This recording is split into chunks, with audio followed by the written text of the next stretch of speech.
Okay, welcome to our third episode here of Nerds with Grit. I'm Big T, the Grit. What are you looking at me like that for? Did you say nerds with grits? Like the breakfast food? No, I didn't. Nerds with Grit. I heard an S on that, but okay. Nerds with Grit. I'm battling a little bit of like a nose cold right now. Maybe I need some smelling salts. I don't imagine you nerds brought any smelling salts. No, I did not. Last time you had allergies, and now it's just like your body's attacking. It's just like nose, because it's not so much my eyes right now, but never mind that. It's Sunday night. We got the Rangers-Washington game on the background. It's 2-2. Not going to get into that one right away. And, of course, we're probably going to be wrapping right around the Edmonton Oilers, LA King games. We're shooting for less than an hour. We know our first couple episodes went a little long, but and we're just in the corner. We're just grinding around and giving her, you know. Josh is always open in the slot, but we're just not really that willing to feed him the biscuit at this point. But he's going to go off tonight, and I'm not going to be happy with what he has to say because we are going to dig into the Leafs in Boston. But, yeah, he said he's got some weird, nerdy stats on hand for us. But going to talk about the huge Canucks comeback that we just seen about 1 hour-ish ago. Edmonton, LA, like I said, they should be going here when we're getting ready to wrap. We're going to take a look at what's going on around the West, and we're going to take a look at what's going on in the East. I want to get into it right away as far as trying to unpack series again. Carolina Hurricanes, New York Islanders. We don't need to really hammer this one out. I wanted to get it out of the way early. This one's not making it past Game 6 for sure. I think it's over here in Carolina. Game 5. Of course, it's 3-1 for the Canes. Yeah, I mean, the Islanders did sneak out one. It was not our prediction like we thought, Josh. It was not Sorokin who stole the show. In fact, if he did steal the show, it was just him in the tunnel. Yep. And that, famous picture now of him sitting in the tunnel where, Patrick Waugh might have if he were having a rough game. And then it was Varlamov in Game 4. And, kudos to the Islanders for pulling one out. But I agree with you, Tyler. I mean, Game 5 is kind of where I thought it would end up just because... if it gets to be an elimination game at home for Carolina to finish it up, then, I think that's where they will kill teams. So it was Matthew Barzal in the second overtime. Matthew, former Seattle Thunderbird, used to go down with my buddies Tommy Boy and Matthew and watch them and Barzal. He was always such a standout player for him. It doesn't matter if they had 6 Matthew Barzals. This series is over in my mind. Josh, you want to wrap that up for us? Yeah, I agree. I mean, Frederik Andersen has just been fantastic, and I actually do have his numbers since he came back from injury earlier this year. This is regular season and postseason. He's got a record of 12-1-0, a goals against average of 1.47, a save percentage of .945, and 3 shutouts over that time period. Oh, yeah, get nerdy on us. Goaltending you're getting right there. And the Islanders, I just don't think they're going to have it in them to steal one more game out of them. They're going to go back to Raleigh, and they're going to lose. They're going to lose, and the Hurricanes will do the storm surge, and their fans are going to love it. And Rod Bod will be into bed early and early to rise with his eyes on the prize for whoever they play in the side. Who could they play? Because it sounds like they're going to be the first team to get out of the East. It would be the Rangers based on how it's set up. And that could be wrapped tonight. So actually, technically, the Rangers could be the first team out of the East. Still 2-2, just about the end of the second period. Obviously, 3-0 Rangers. You want to get there? Let's just go right there. I don't think we need to stay too much on Carolina. I liked how you guys touched on the flip-flop of goaltenders for Patrick Waugh. Series for the Rangers is 3-0. We were talking before we got on about Ovechkin. What's up with this guy? He's got 5 shots in 3 games. Has he got a shot yet this game? I'll check into it. But, Josh, you have his playoff stats for Ovechkin, and there was a couple other things you wanted to drop on the podcast as far as nerdo information on the Grade 8. Well, I mean, Ovechkin there, he's obviously had a great career, but he's not having a great postseason this year. He's, in not counting this game, I don't have his stats for this game currently, but in the previous 3 games, no goals, no assists. He is a -2. He has taken no penalty minutes, so he's not putting his team down a man, which is great. But yeah, like you said, he's got 5 shots in 3 games. And that's just not enough from potentially the greatest goal scorer we've ever seen. He doesn't have a shot in this game either. We just heard the buzzer go, so it's 2-2 after 2. And no shots for Ovi. Wow, that's absolutely terrible. Yeah, I mean, again, obviously you want shots out of Ovi. He's your top forward, but he's like 38 now, 39. And so, if their second best forward is Dylan Strome or it's, an up-and-comer like Connor McMichael, TJ Oshie is also pretty old there. They don't even have like guys like Kuznetsov. Like, this team is about as lackluster at forwards as Nashville is, maybe more.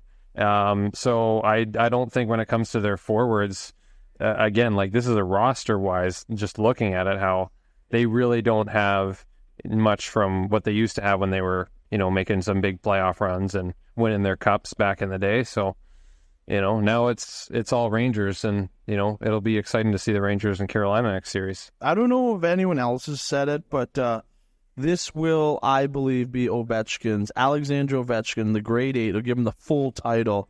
This will be his last playoffs in the NHL, I believe, unless, which I hope he doesn't, I don't think he will, is jump ship to try to land on some playoff contender a year or 2 down the road for one last hurrah. But I think this is going to be the last playoff appearance for the grade 8. Yeah, unless he goes to a different team, yes. I don't believe the Capitals are going to make it for a bit. They don't have a lot of good prospects coming up. They sold a lot to continue their playoff runs there, and hey, they did get a cup out of it, so they're happy.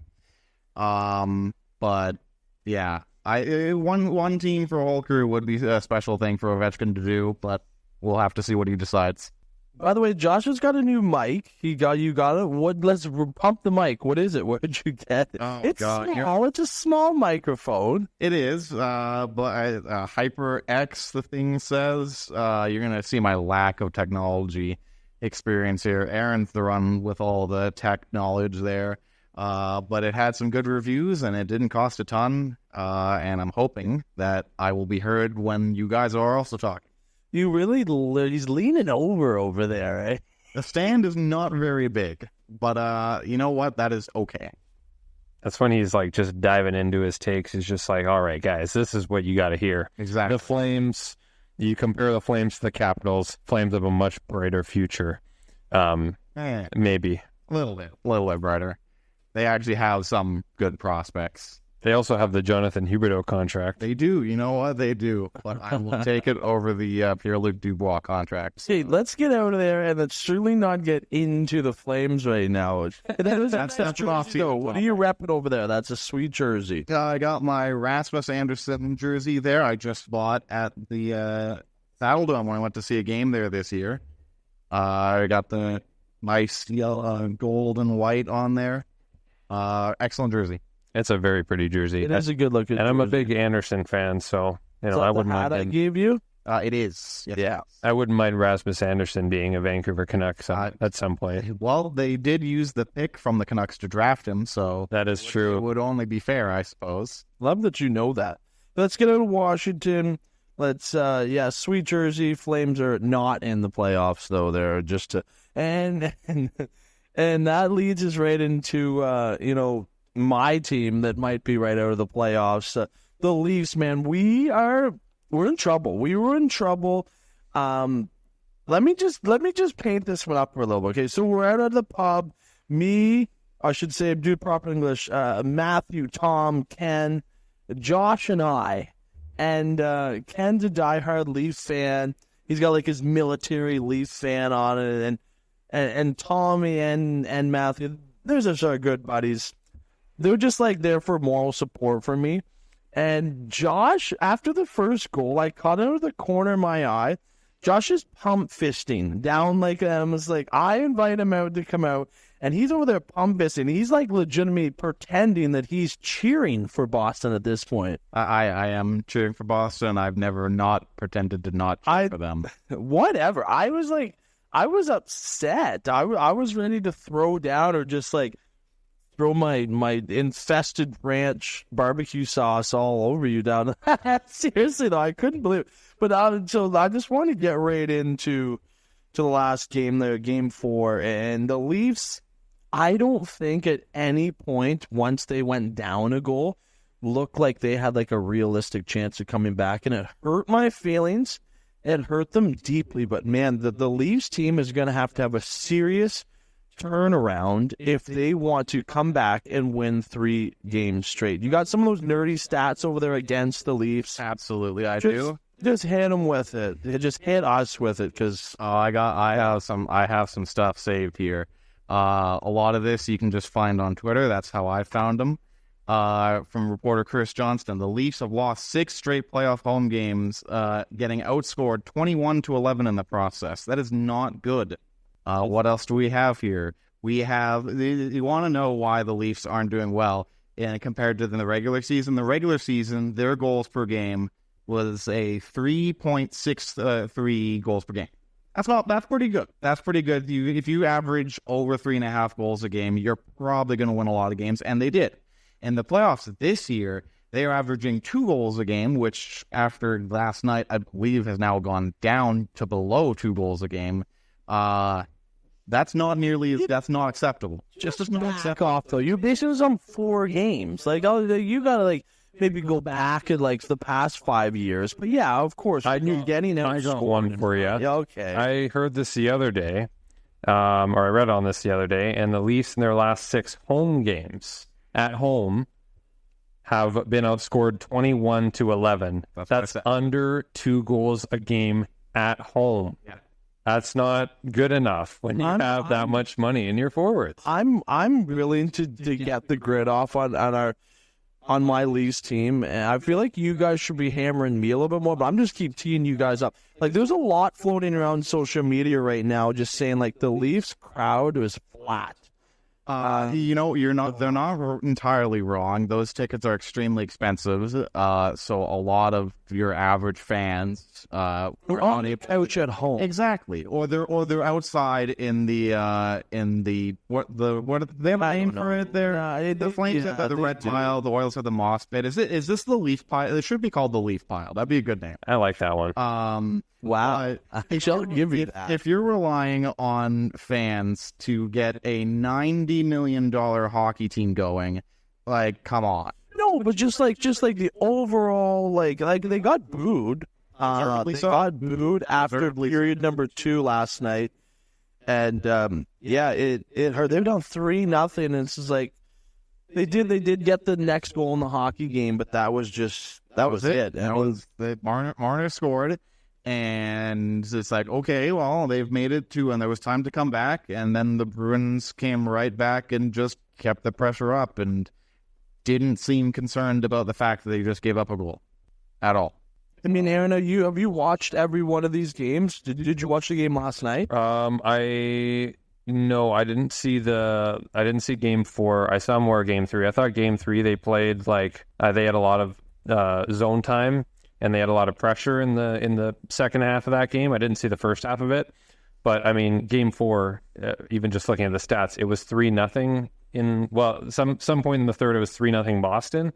I mean, it's not even like it was close by the looks of it. So it's up to the top guys. And, I mean, just looking at stats for the series of players, I mean, it's 8 points for Marchand, 3 goals for Jake DeBrusk in 4 games, who's been a streaky guy. He's always been on the trade block every once in a while. Meanwhile, this guy is point per game with 3 goals, and not one Leafs player has 2 goals.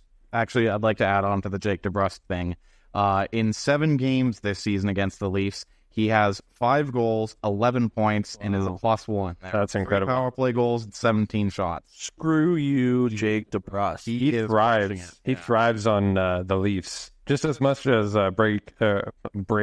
Brad Marchand does. He certainly does break the Leafs.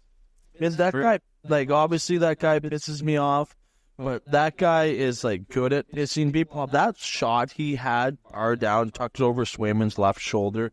The game-winning goal, that hurt. That hurt a lot. And this guy's play, even when he had that quick 0-2 when Brody, your guy, Josh, you're like, oh, I love Brody. Of course, he's a former. He went great with Gallagher. Doing and that was Gallagher. And just like the poise and the quick hands, he drops his left shoulder like he's going to shoot, and then just quickly slides it over to Pasta, and he tucks it home. It was just like, man, what a dagger! Like that. Yeah, screw you, Brad Marchand. I was just going to say I was going to give him more praise, but I'm just not. I'm done with praising Brad Marchand. Swayman, though, goaltender, we've seen him win Game 1, and then the Bruins go away from him. But it seems like he's got the blue crease the rest of the way. 3-0 in this series, Swayman, and he's been fantastic. I think it showed a stat. It was either from just this post. I think it was including last postseason. I showed it in the broadcast last night where he, in I think 7 games, had given up like no goals in the first and like 5 in the second and then 3 in the third. I forget what the time span was. It was excellent. It was like a perfect save percentage in the first period, and a .950 in the second, and then a .960 in the third. He's been great. He's been great again. It might have been against the Leafs. It might have been. I think what is impressive, too, is the fact that Swayman hasn't just done this in the regular season, because he had a great regular season. He's practically looked better in the playoffs. And maybe it's just the Leafs making him look that good. We'll see, if they get Florida next round, if he can, keep up with that team as well. But he certainly has been, like, a huge reason. Like, Boston always has a good goalie, and, like, last year was Ullmark, this year it's Swayman. I mean, they were both on the team. They've both always been so excellent. So, I mean, yeah, this is a big advantage for Boston to have a goalie like that. And I don't even think Samsonov's played horrible. But Swayman has been the better goalie, and that's just all of it. Yeah, they went to Wall to start the third period as well, too, a Game 4. You think he's going to get the start? I'm just like, why not at this point? Let's just go ahead and start him. I think they should probably go with Wall. I don't think Samsonov has played terrible. I don't think he is either. He's you don't know what you're getting with him, because there's some goals where you look at it and you're like, you need a save on that one. Like the first goal in Game 4, yeah, it's off a bad turnover by Reeves. The 5-hole on that was wide open. Oh, I saw hockey. It was terrible.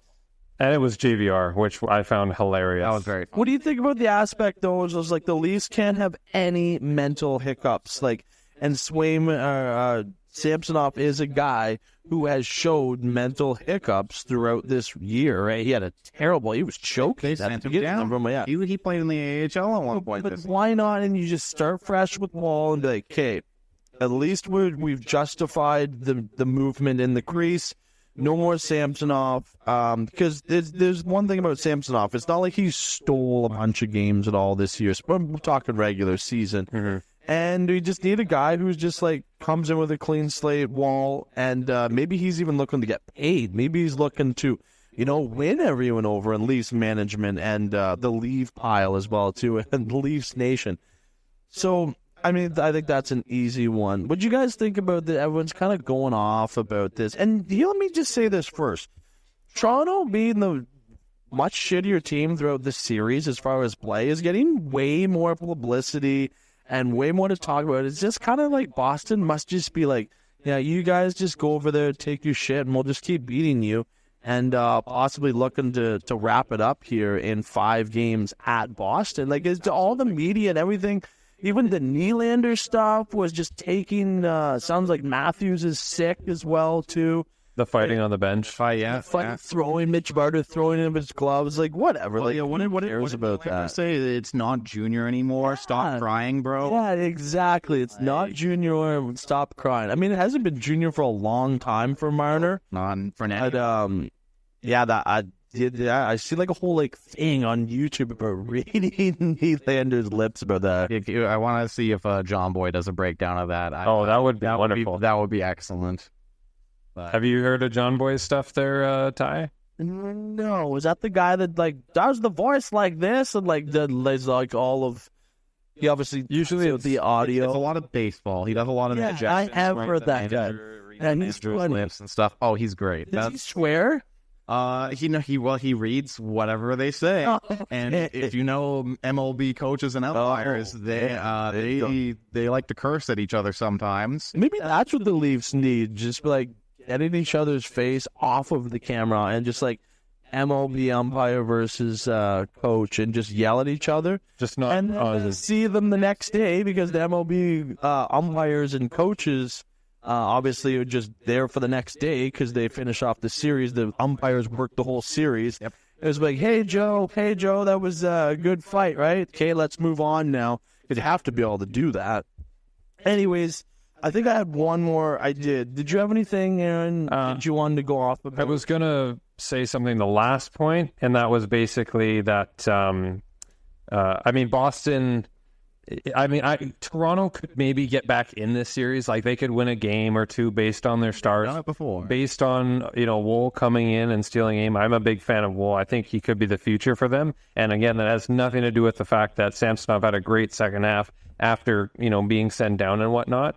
But Boston was in this situation last year they were up 3-1 against Florida. I can tell you right now, against Toronto, they are not letting that happen again. No, Boston is going to be upset about that. Though, to be fair, the Leafs have come back from being down 3-1 against Boston twice within the last 11 years. Granted, it did not end well either of those times. It was a Game 7 loss where they blew a lead to Boston. Now, it'd be funny to me if that happened again. I don't think it's going to happen this time, unfortunately for you. This one, the Leafs fans, we are in a bad place right now mentally, but you should. If we lose in 5 games, this one's going to have, no pizzazz. This one's going to have no character to it. We're going to have no reason, actually, at all. It's just going to be like, wow, we lost to Boston in 5 games. Exactly. I don't think that's going to happen. It can't happen. It cannot, Leaf fans. I'm telling you right now, I thought that I would be on the other side of this, tearing down the Canucks. We'll get to them, though. What a heroic comeback they had today. I want to say this, the last thing. This is not my feedback here. This is not my way of thinking. This was Kevin Bieksa. I'm stealing this from Bieksa, and it makes complete sense. He said the Leafs in the regular season, such a fun, offensive, razzle-dazzle, puck possession team. They were always owning the neutral zone. They always had good, clean entries into the offensive zone. In the playoffs, it just tightens up. Everything tightens up. There's so much more attention to detail on neutral zone defense, and there's so much attention to detail on forecheck and back checking. And right now, the Leafs are dumping the puck in a lot to get into the zone, into the offensive zone, because they're being forced to, because Big Bad Bruins are doing a really good job owning the neutral zone as far as going from defense to offense if you're Toronto. And then it just they showed a couple good clips too of Boston just easily chipping it out, no problem. What are you, if you're a defenseman and you're the big guy, who's the big guy for them? Charlie McAvoy, are you going to be nervous if Robinson or Marner is chasing you after they've just dumped the puck in? No, not at all. You're not going to be one of those big, bad Vegas night forwards or anything like that. So right now, the Leafs game, it has really not adapted to the playoff style. Like I said, get back to where everything tightens up. Everything gets smaller. Decision-making gets faster, quicker. And the area of the ice is just completely taken away. And it's taken away from the Leafs right now. So they have got to find a way to not only get out of their own zone better, but find a way to get into Bruins' offensive zone as well. That's kind of my wrap. I wasn't going to take too much stuff personal today. I was going to be try to be pretty practical, but anything you guys got to wrap on that? Yeah, it's trouble, Leaf fans. I got a few things, but I can just pick one if we want to. You were talking earlier that 4-game sample size isn't big enough. How about 11? Because I have the goals for the Leafs in their last 11 playoff games, and it goes 1, 2, 3, 1, 2, 2, 2, 2, 2, 2, 2. You're averaging 2 goals. You had a 7-game stretch where they were getting 2 goals a game, and then the last 4, that average went down. That's not good enough. Okay, way to clean up the average point of goals per game. You really just stacked on that point. Not winning. Because I was like, oh, you're basing this on 4 games. Or basing it on 6 at home, right? And that's just... If you're Vegas right now, what is this into a percentage? What is the percentage that the Leafs come back and win this series in 7 games in Boston? I will give them... Because I just based on the fact that I think this is a team that doesn't look like itself, I will give them, and this might be generous, I'll give them 20% chance. 1 in 5 chance. Percentage. That is quick. That is very generous. I'd go closer to 10, just because they've done it before, and it would be very fun to see them do it again and losing games up. I'm gonna keep my pride here for the Leafs Nation. I'm gonna go 22%. Just so I can say that I had more faith in the percentage than Aaron. I thought you were going to go 67%. 25%. I'm just not there, but boy, do I hope. This is the kind of stuff, if the Leafs can find a way to come back and win Game 7, why not just keep going? Or what, they're going to get swept in 4 games like they did with the Hungry Panthers last year? Oh, no, they won a game against Florida. They lost in 5. Yeah, I know. They went down 3 games zip, though, right? I think it was their goalie that also got the win. Yeah? I believe so. Wow. Let's get out of there, though. Yeah, let's move on. I'm sure we have lots of people that are going to be listening that are Leaf fans, or maybe we don't. But Florida, Tampa, this has been an amazing showcase of skill, scoring ability, and goaltending. Like, the goaltending has been superb in this series, despite there's been well over at least 5 goals in each game. Yep. Some goals have been prevented and some have been scored, and I think Florida has looked like the better team here, and I'm looking forward to seeing them move forward because I don't think Tampa has it. Yeah, not at all. To be fair, I originally was with you on this, Ty. I thought, and I think even Josh said this, but I think we were all like, yeah, this will be a series that goes far, but there have been series that have been like close, but not close, right? Carolina, Florida last year. Carolina gets swept. Rod the Bod comes out and says, well, we played, pretty well and they were a good team and, we didn't feel like we got swept there, but you got swept, and it didn't feel like we got swept, but we did. Yeah. So Tampa, obviously they prevented the sweep from happening, but it's been a close series, but it hasn't because Florida's, they went out to 3-0 lead in the series and, they almost won. And I think Game 4 went to overtime, right? No, Game 2 did. Game 2 went to overtime. For Hag. Florida, I believe Florida in Game 4 was down 4-1. I think they came back to make it 4-3, but then Tampa got their goal. So Tampa didn't win in overtime. No.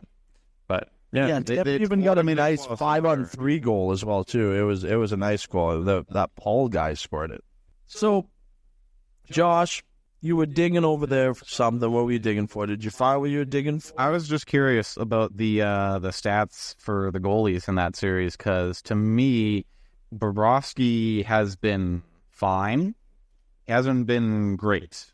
And the stats... He has, though. There's some big saves. He's made some great saves. I just feel on the whole that, I look at them, just some of the numbers I was seeing in the games, and I'm like, Bob hasn't been great. He's won 3 games. That's great. Did you see that one we made with his back to the play with his left arm?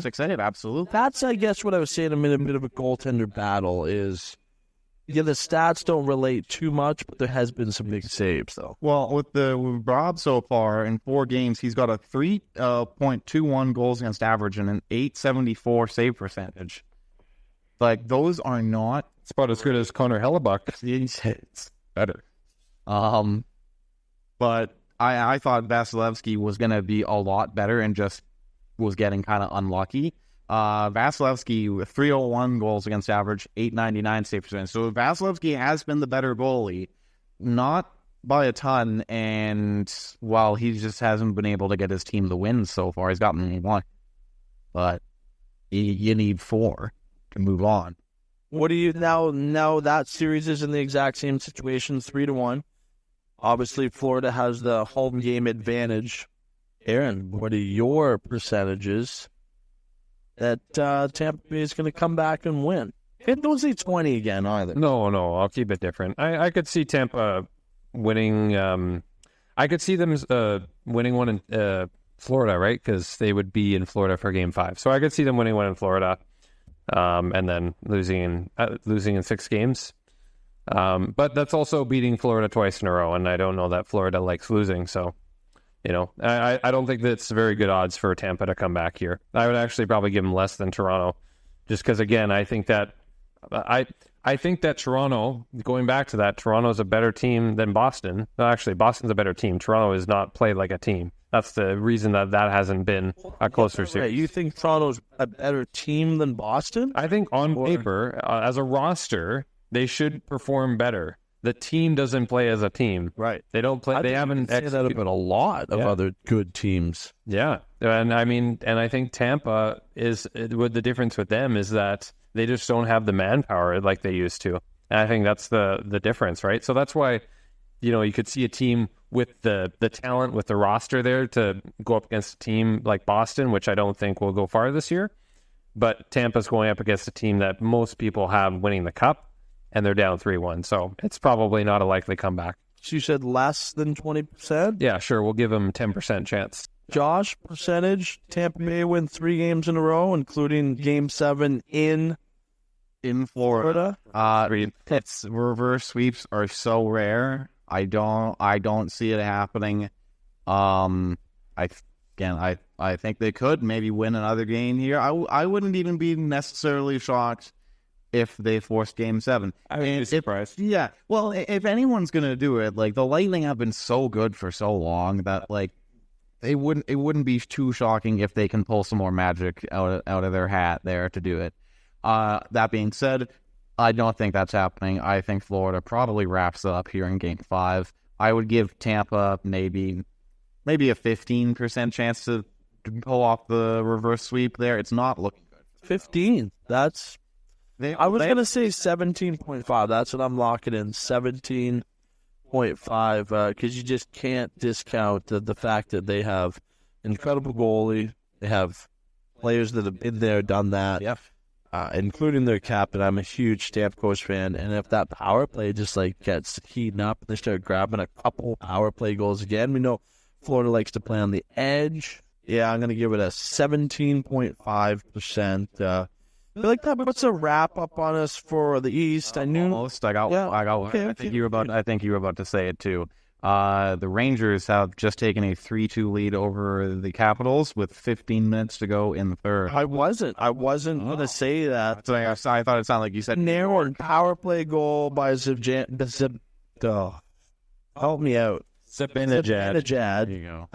And Fox. Fox actually got injured right at the end of that first period, so good to see he is back.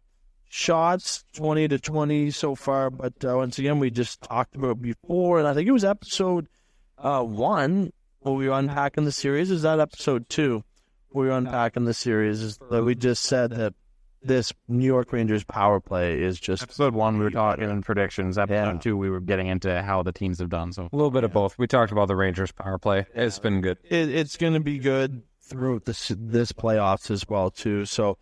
A look into the crystal ball, potential second-round playoffs, matchups in the East.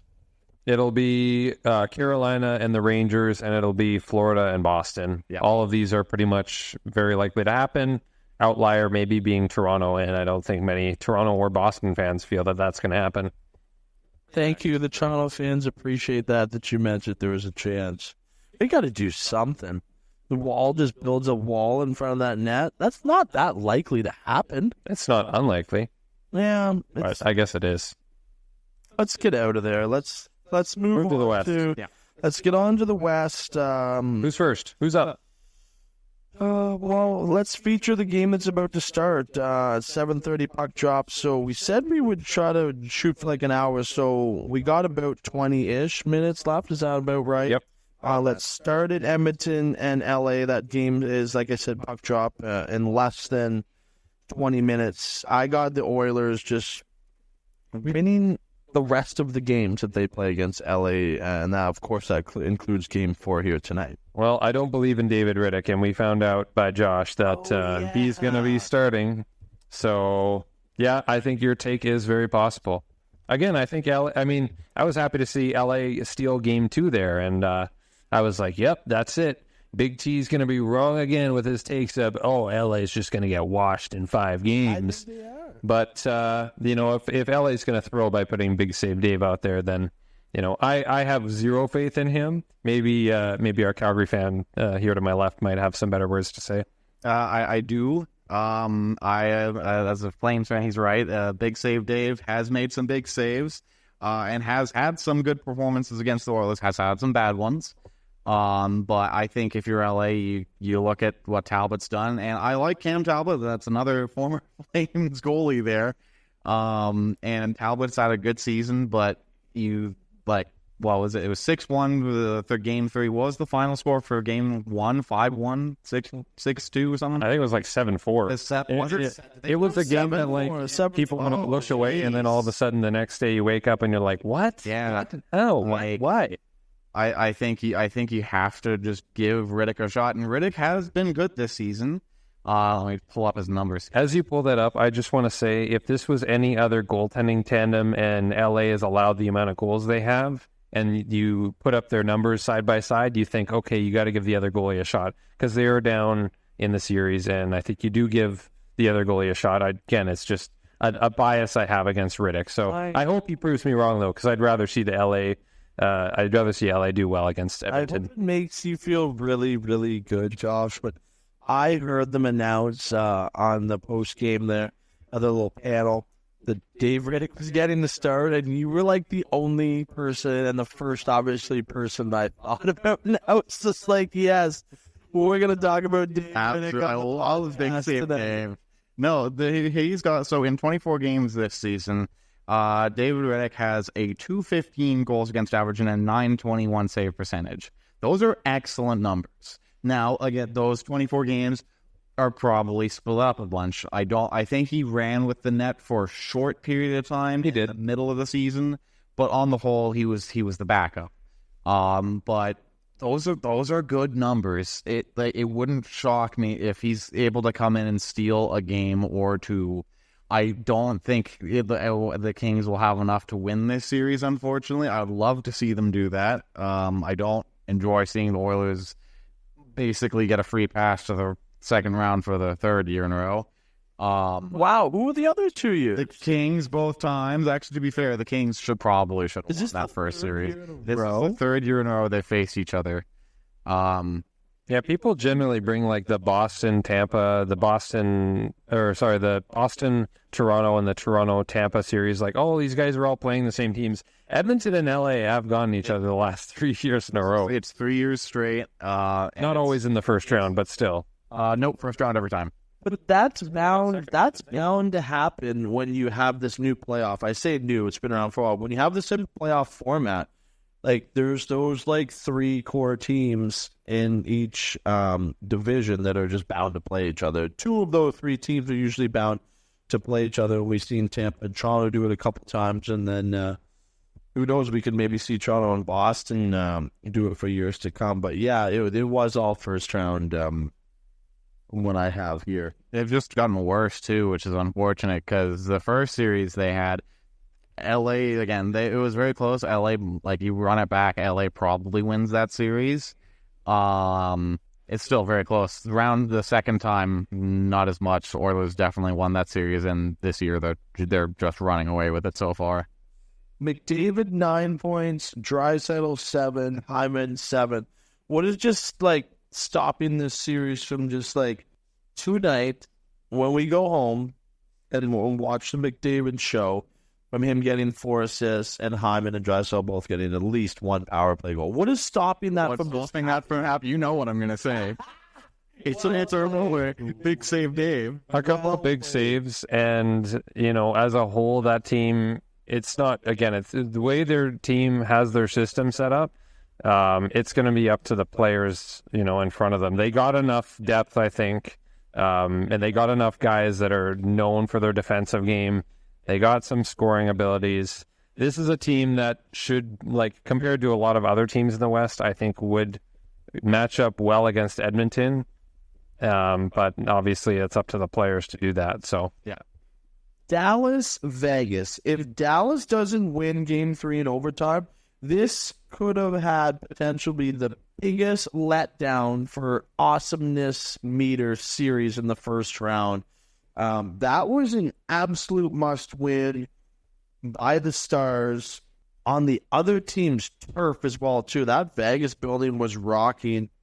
And Johnson with the winner, assisted by Suter and Robertson. That was a must-win. And now they made a series of it. I'm a big Wyatt Johnson fan, and I'm glad that he showed why he's the best Dallas Stars forward this year. So good on him for burying a couple goals there, and they certainly, like you said, Ty, they needed it in Vegas. And that gives them hope. And I think, a lot of times... A lot of hope. Well, yeah, I mean, obviously you can't go down 3-0. And just momentum shifts, right? I mean, that happens all the times in the playoffs where teams can all of a sudden get shocked for a couple straight games, even if it's on the road. Maybe Vegas I don't think Vegas is a team that feels pressure very often. I think they will if they lose another one on home ice in Game 4. But, this is going to be a pretty big game for both teams. I don't think Vegas, after winning 2 on the road, wants to go that way. Josh, do you agree with that comment? Wyatt Johnson, the best forward for Dallas this year, 65 points, played every single game of the year, 32 goals, 33 assists, had guys like Pavelski, Duchesne, wham, in front of him. And this, who's this guy? Rope Hinutz? Oh, man, that's Hintz, yeah. Roope Hintz, jeez. Hinutz. Who the heck is that guy? I'll tell you Wyatt Johnson's better than him, for sure. Well, Roope Hintz has been excellent for a few years now. I think you might need to watch more Dallas. Absolutely, he has. Okay. He's the only other forward I would consider better than Wyatt Johnson on that team. Yep. Like, you don't watch. Taking a stab. He led their team. Not a chance. He led their team in points in the playoffs last year. Who is he? So you think Roope Hintz isn't that great? I just don't know him. Well, in 2020, 2021, he had 43 points in 41 games. Okay. Next season, he had 72 points in 80 games. Season after that, he had 75 points in 73 games. And then this season, he had 65 points in 80 games. Is he good, like, defensively? Like, yeah, that's yes. Center. He had a plus minus. Now, plus minus. Sounds like he's going to be a New York Islander in like 2 or 3 years. No, Stars drafted him the second round in 2015. They're probably going to try and keep him for a while. He's a key piece to their forward core. I'm being very, very honest. I can tell. Have never, ever heard of this guy. Ever. Have you heard of anyone? I hear of a lot of people, but he is not one of them. You just don't follow the Dallas Stars is what you're saying. I really like everyone who's listening right now to, in their own personal hearts, ask themselves if they've ever heard of this Roope Hintz guy. Anywhere that we have a comment section, which I think is just YouTube, but please comment, I know who Roope Hintz is. Yeah, you can comment and just be like honest with yourself. Chirp the heck out of Tyler, please. Yes, please do. Yeah, I'm willing to that. He's a Canadian guy too. Who needs this guy? That was Wyatt Johnson. Yeah, that was Wyatt Johnson. I clicked on Wyatt Johnson. Sorry, Wyatt Johnson's from Toronto. I was like, who in Canada would ever name their kid Roope? Honestly, you ever question things when you're saying? No, I clicked on Wyatt Johnson because they're right beside each other in the points. So yeah, he's okay, I guess. I see. Also, he's not better than better segment. I'm being a little bit like gritty. It definitely is better than It's not even close. Right Don't now. do it. Yes, what do you take in the postseason? As a career. Neither of them. I would eye them out like Duchesne got bought out the last year. I didn't before in Tyler's defense. As a career, Ben and Sagan have both had very solid, respectable careers. Well, that's for at this point in their careers, Roope Hintz is better than both. And so is Wyatt Johnson. So is Joe Pavelski. So is Jason Robertson. We didn't even talk about Vegas and how awesome they are. I don't think much needs to be said about them. They just won the Cup last year. They've looked great in this series against Dallas. Logan Thompson's been playing great. It's making me really worried about my bracket as I have Dallas going to the Cup Finals. I know we all went hard on Dallas. No, we didn't. You're like Vegas. You're crazy. I know. I said they were overrated. I said it at least once in, I think, episode 1. And I just, and you know what? Maybe it's more so because of, again, certain players I have a vendetta against, or a vendetta. And I just love Vegas. So a lot of my buddies think it's could be like crazy. The old San Jose Sharks, of the past 10, 12 years, where they do have multiple this season, and then just, where are they in the playoffs? Yeah. Okay, let's get out of there and let's just jump right into Colorado, Winnipeg. This has been just not a roller coaster. I feel like this has just been a straight up 180. Okay, so game 1, Winnipeg wins in an absolute wild shootout, 7-6. Then Colorado brings them and Winnipeg fans back down to reality. They kind of put some color into that whiteout, 5-2, and then 6-2 in Colorado. It's like, wow, here we go. Now we have a grasp on the series. And then they just did it again, 5-1. Is there any way now that Winnipeg's coming back? They're going back to the whiteout. They're going to do it Tuesday night.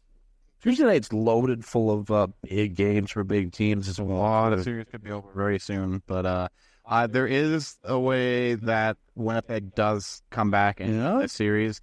It's if Connor Hellebuyck decides to actually play well for once. I don't even think dear God, he's been bad this series. I don't think it's on him entirely. Obviously his numbers aren't there, but Winnipeg is a deep team, and they're just getting decimated by Colorado's top 6 guys. They are. It's for me now that they've gotten they've gotten Georgiev playing adequate, and their team, the defense in front of them, they're just dominating these games outright. Yeah. So unless Colorado gets tired or something, which and last year they got knocked out in 7 games to Seattle. So in my mind, before I thought of this series and I picked Winnipeg, I thought, you know what? Colorado, are they going to go 2 years with this core that just won a cup and still has it after adding pieces at the deadline? Are they going to go and lose 2 first-round matchups against Seattle and Winnipeg of all teams?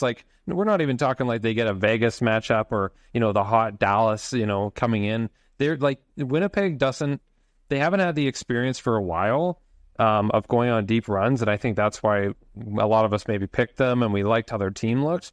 But with Colorado's experience now, they just look like a team that's if you guys, they're basically saying to anyone who picked Winnipeg, if you picked Winnipeg, you are crazy, because they are playing crazy. Oh yeah. So, well, to be fair though, Winnipeg was 8-2 heading into the playoffs. They were hot as hell.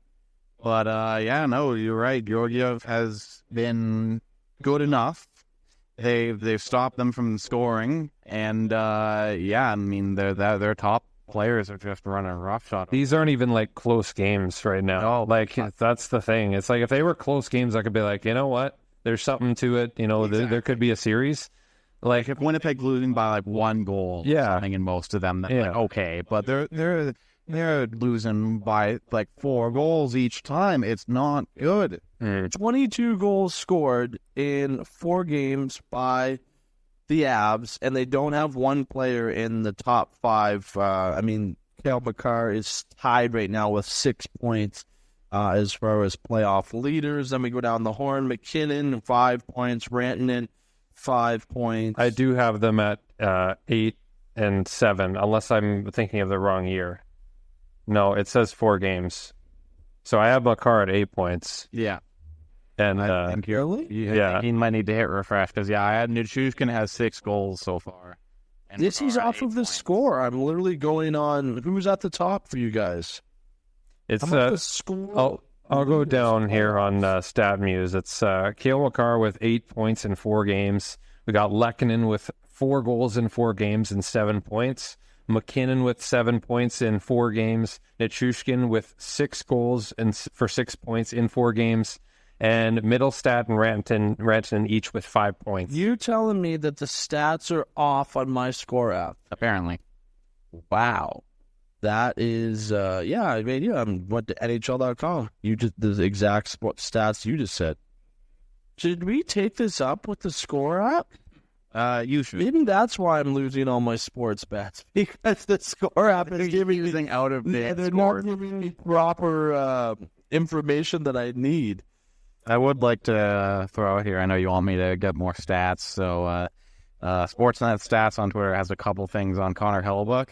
Connor Hellebuyck has allowed 3+ goals in 8 straight playoff games. That's not good.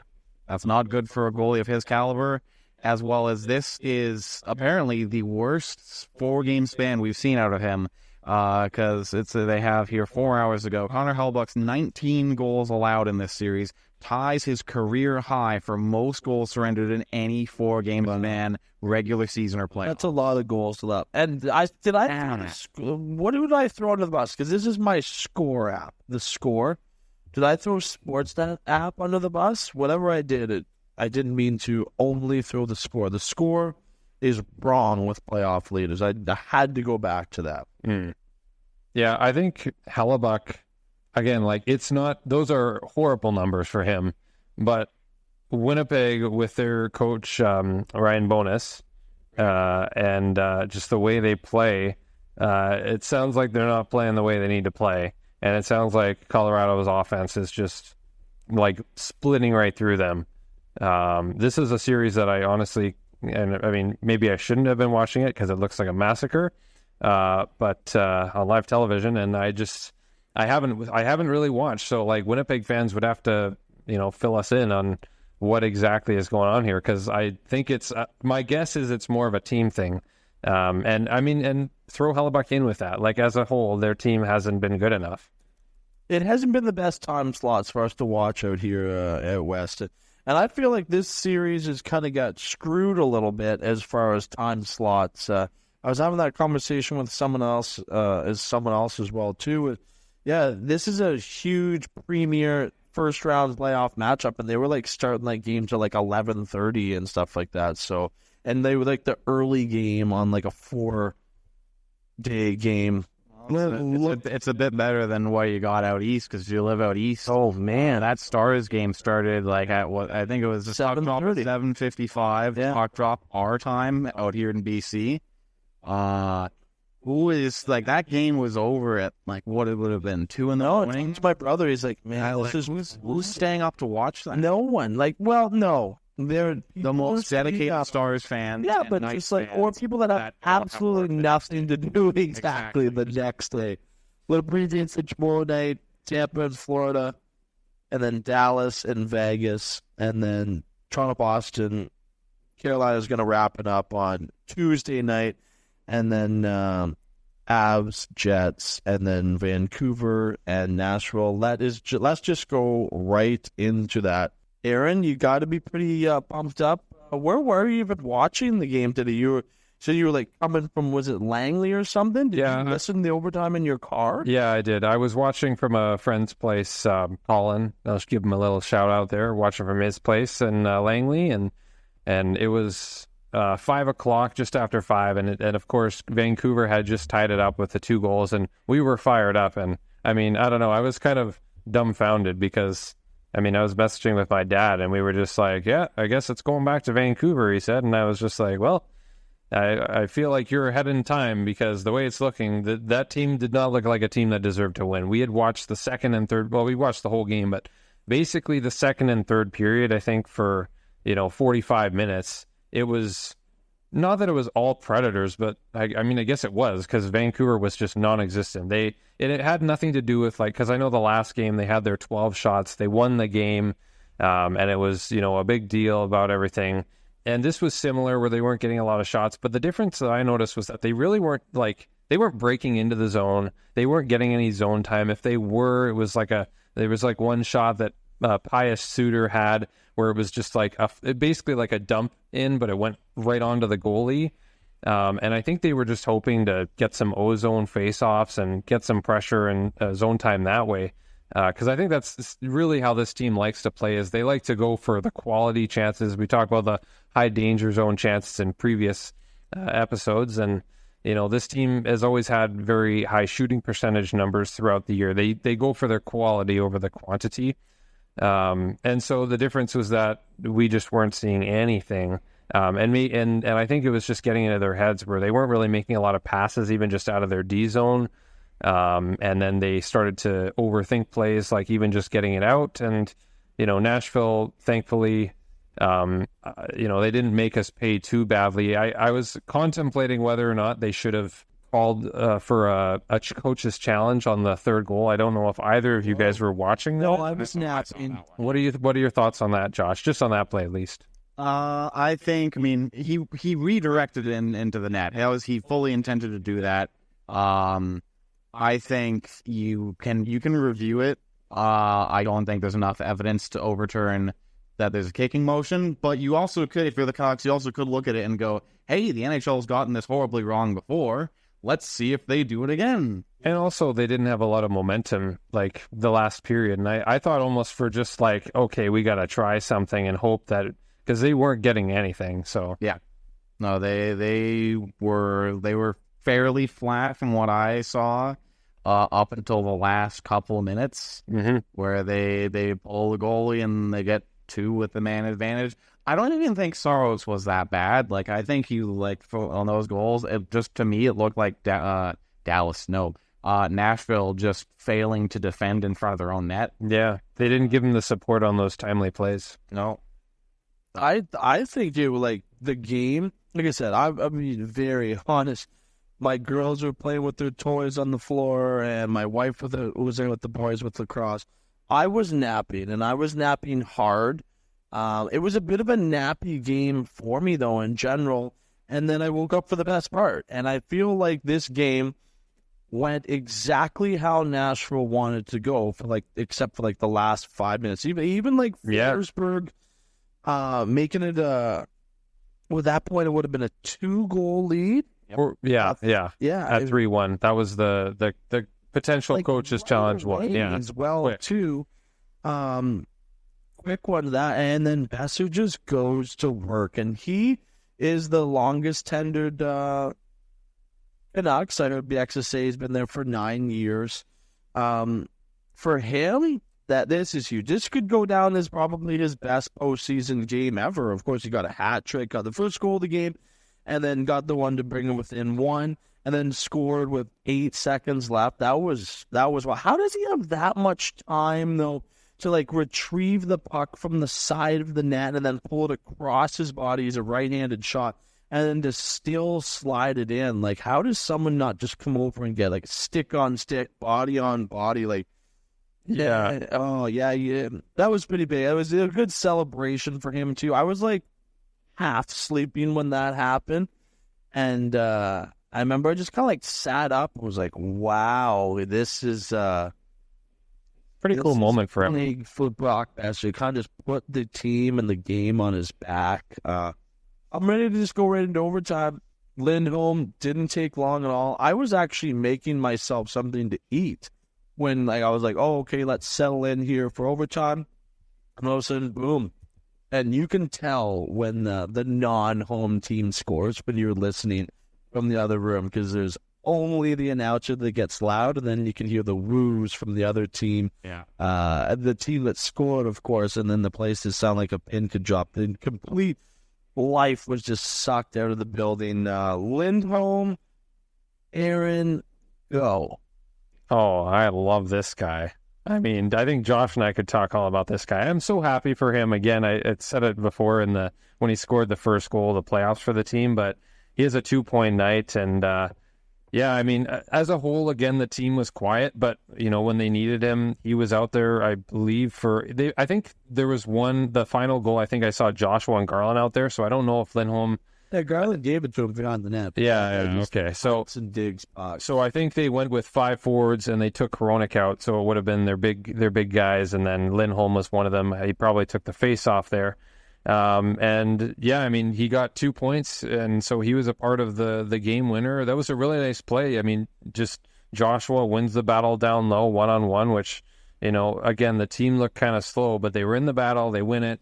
Garland makes a nice little quick move, shifts it over backhand, and Lindholm was like wide open. So I'm wondering, Ryan O'Reilly looked like the guy who didn't have a man, and I was thinking that's kind of uncharacteristic of a Selke nominee, a Conn Smythe winner, back when the Blues won the cup.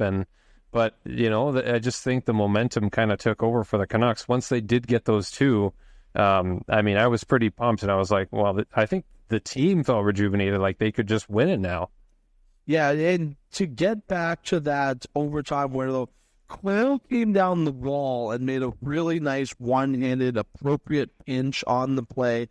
He sent it to Joshua, and then just went down the funnel. Against Joshua, you made a quick little play. He had his chest to the glass and just sent it down to Garland, and then Garland put the finesse on the play. And that was my first thought when I ran back in after the celebration, is to how was Lindholm so wide open? For me, that was just he buried it too, right down to one knee and just hammered it home. But so it seems to me just a couple defensive breakdowns, just losing your check late in the game. Josh, Elias Lindholm, go. I love the guy. Overplayed. Absolutely. He's had some great years in Calgary, and while I personally am not rooting for Vancouver for reasons I feel are fairly understandable, it is nice to see him do well. And on top of that, if the Canucks make it to, I believe, the Western Conference Final, we get that third instead of a fourth out of that Kuzmenko trade. Sounds about right. So I wouldn't say no to a higher pick. But no, it's good to see him do well. That. Oh yeah, no, I love that trade. But no, it's good to see him do well. He's not had a great season. He didn't have a great season with Calgary this year, and when he came to Vancouver, he scored a couple goals in the first game, but then kind of went quiet for a while. Even battling with injuries as well too. Yeah, he's been very good for a while. So it's nice to see him get rewarded and actually go with a team that is winning for once and not rotting away on Calgary. So I just want to shore up the Lindholm. For me, being an outside Canucks fans, and there was a lot of people that I told right away, man, I thought they gave up a lot. I still think they did give up a lot for Lindholm, but if he keeps doing stuff like this, your problems go away in the moment, and sometimes that's not the worst thing for a fan, because you hit and miss picks all the time. But for me, this is a bit of a weight off of Canucks Nation. Be like, man, okay, this guy's starting to check things off that we brought him in for, and hey, they need guys like him to score. If they want to have a deep playoff run. I was happy for him. I was happy for Vancouver Canucks Nation, and this is just another small step in the right direction for them. Let's not forget about Arturas. How do I say it? The goalie. Arturs Silovs. Arturs Silovs. Now, I've seen this guy play down the road at Abbotsford in an AHL game. I've seen him play this year. I thought, man, this guy's good. He's 23. He's young. And for me, I will just leave it at the fact that this guy is good. He is good. I think he might even be good enough. And this is not off one game. Like I said, I've watched this guy practice. I've watched this guy warm up.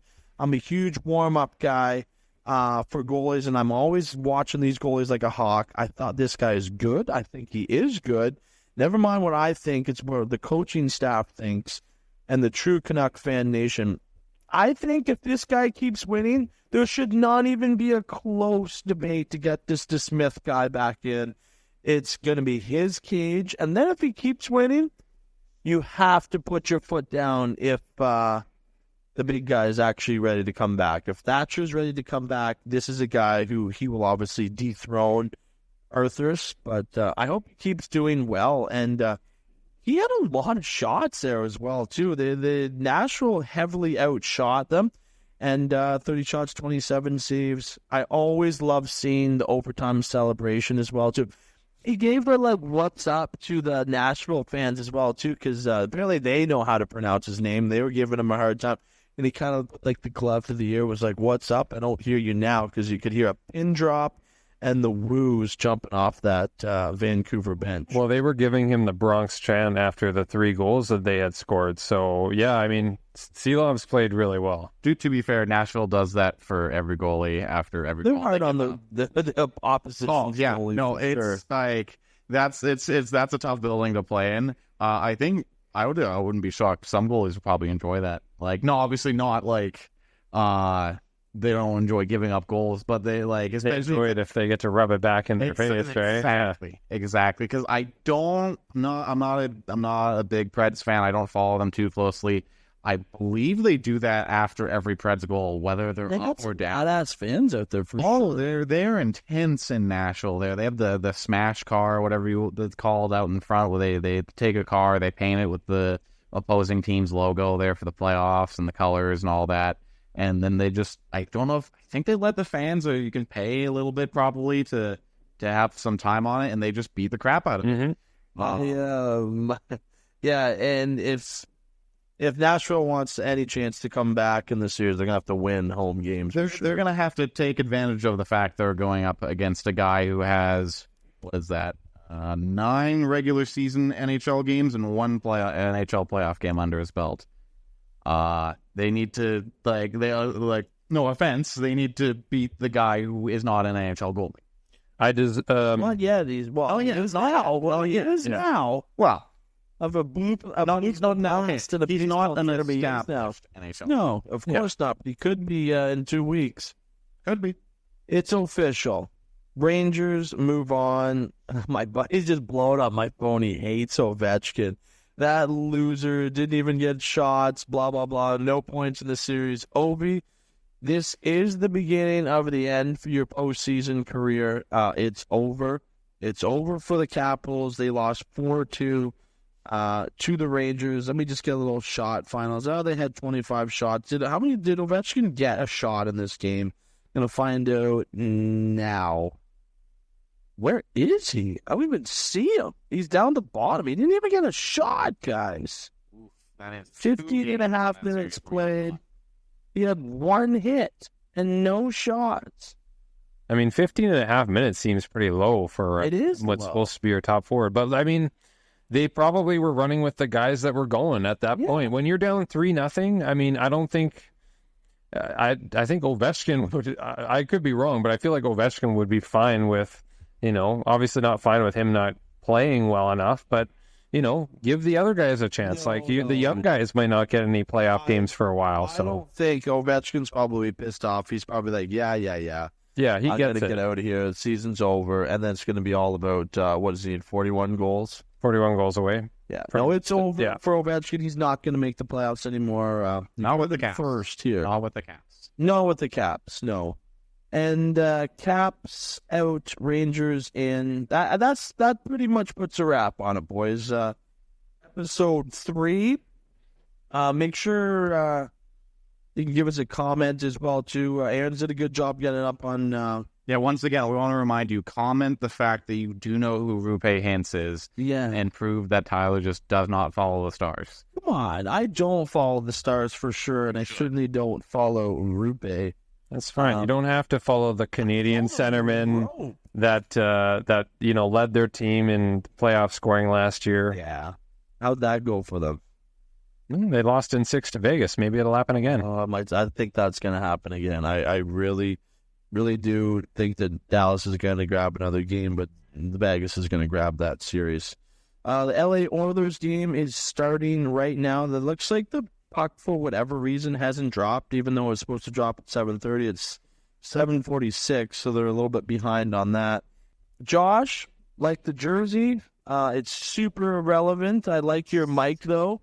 It's not that big. Aaron and I's mics are bigger. Hey, well, I mean, you know what? If it works, it works, right? You dug in with the stats. I like those stats. That's or I like to call you guys my hockey nerds. You guys got the laptops. You guys know who Roope, or what was his name? Roope Hintz. You should give him a nickname and just call him. I'm just going to call him Rope. The Finnish Rope. That's what I'm going to call him.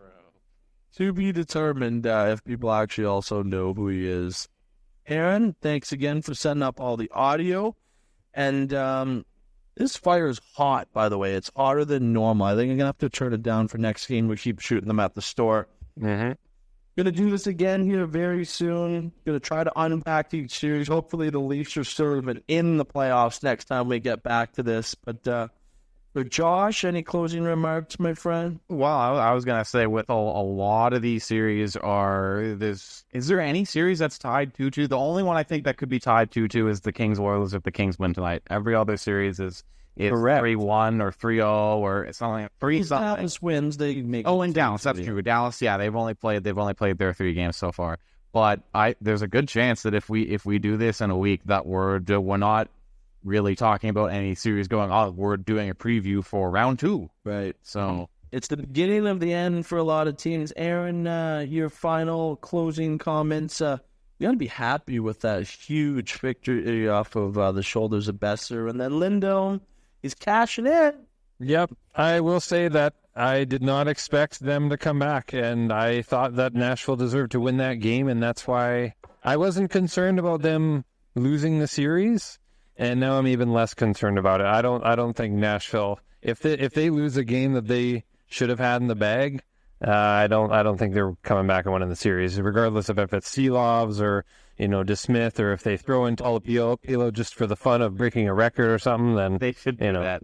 They should absolutely do that. See if you can win with even more random goal. I guarantee the fans would be chanting his name like it would be great. They posted the whole video of what's his name? I don't even know the Abby Canucks backup's name, but they No,